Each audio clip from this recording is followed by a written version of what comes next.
The Labour benches were laughing. But what Badenoch said next wiped the smiles off the entire chamber. Not a mistake, not a slip. A calculated political detonation aimed straight at Streeting's leadership ambitions. She didn't accuse him once. She mapped the collapse of an entire government in real time. And when she named the internal chaos inside Labour, Starmer didn't interrupt. He just sat there. What followed wasn't debate anymore. It was exposure. To go. I know that there's another 100 who claim to be supporting him, although some of them didn't even know that their names were on that list. When you can only get a quarter of your MPs to publicly back you, the game is up. And so the starting gun for the Labour leadership contest has been fired. So let's have a look at the runners. Have the former Deputy Prime Minister speak, Mr. Speaker, former Deputy Prime Minister, who has given up vaping. She's not here. She's given up vaping, but still hasn't paid her taxes. We have the Health Secretary, who accidentally sent his takeover plans to number 10, almost as incompetent as leaving the... And we have, Mr. Speaker, the Mayor of Manchester. The Mayor of Manchester, Mr. Speaker, a self-proclaimed winner who has... What do you think about this debate? Drop your opinion in the comments below and join the discussion on what really happened here. Twice failed to win the Labour leadership, including Labour MP said about all the candidates in this race, and I quote, "We have to face up to the fact every single one of them is, I apologise, Mr. Speaker, F star star star star star star useless." Why don't you just do your job? Do your job. Even worse, Mr. Speaker, is what isn't in the gracious speech. There's no point in him giving me dirty looks. We all know what he's been up box, and warned the former Deputy Prime Minister that she had been stitched up.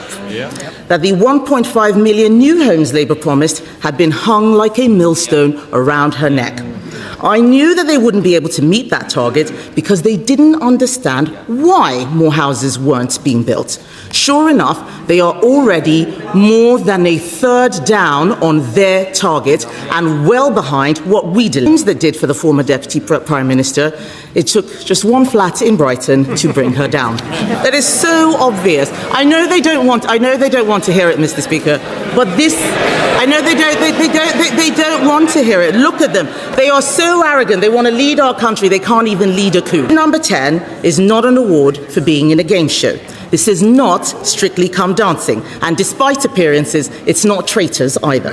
By deleting names from the waiting list, if you are Gordon Brown's former Chief Secretary to the Treasury and you think the bond markets are a hoax, I can assure you that being Prime Minister is going to be a lot tougher.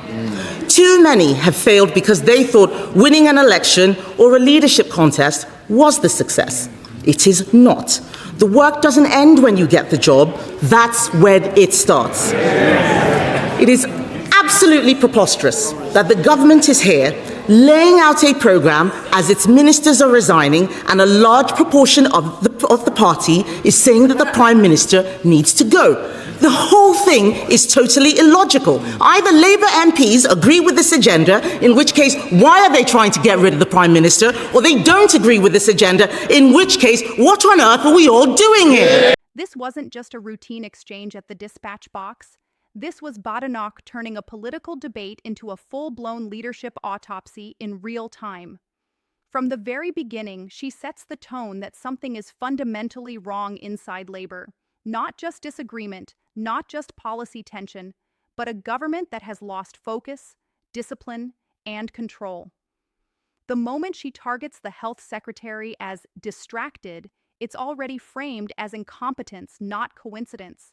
And once that idea is planted, everything that follows is built to confirm it, because this is where it shifts from criticism to exposure. She doesn't just question decisions, she claims awareness of what's happening behind the scenes. We all know what he's been up to. That phrase is doing heavy lifting. It removes uncertainty and replaces it with assumed guilt. No evidence is presented in that moment, but the framing makes the conclusion feel already decided. And then comes the real escalation, the leadership narrative. Nearly 100 Labour MPs calling for the Prime Minister to go is not just mentioned, it's weaponized. it becomes proof that the system is already collapsing from within. And once that foundation is set, she pushes the idea that a leadership contest is not coming. It has already started. That's the turning point. She isn't reacting to instability anymore. She is declaring it as reality. What follows is not a speech. It's a dismantling of credibility through comparison and ridicule. Each leadership figure is reduced to a weakness, one defined by scandal and financial questions, another defined by procedural embarrassment and incompetence, another defined by repeated political failure despite ambition. It's not a policy critique anymore. It's a character breakdown of the entire leadership class. And the key psychological move here is repetition. They don't want to hear it. They don't want to hear it. That repetition isn't accidental. It creates the feeling of resistance from the room and positions her as the only one willing to say the uncomfortable truth. Then she escalates again, shifting from individual failures to systemic failure. The message becomes clear. This is not just about one minister or one mistake, but a pattern of leadership unfitness across the board. The housing targets collapse, the governance failures, the internal contradictions, all of it is bundled into a single argument. They are not prepared to govern, only to campaign. And then she delivers the political thesis of the entire speech. That leadership is not a prize. It is not performance. It is not symbolism. It is responsibility. And that is where the contrast becomes sharpest, because she frames the current leadership culture as something that treats power like a contest rather than a duty. That's why she brings in comparisons like game shows and competitions, not for humor, but to reduce the legitimacy of the entire political process her opponents are engaged in. Finally, she closes not with an attack, but with a contradiction trap. If Labour MPs support the agenda, why are they trying to remove the Prime Minister? If they don't support it, why are they pretending unity? Either way, the conclusion is the same. A government at war with itself, publicly presenting order while internally signaling collapse. And that is the core message she leaves behind. Not that Labour is unpopular, not that ministers are weak, but that the entire structure is logically and politically incoherent and cannot survive under its own contradictions.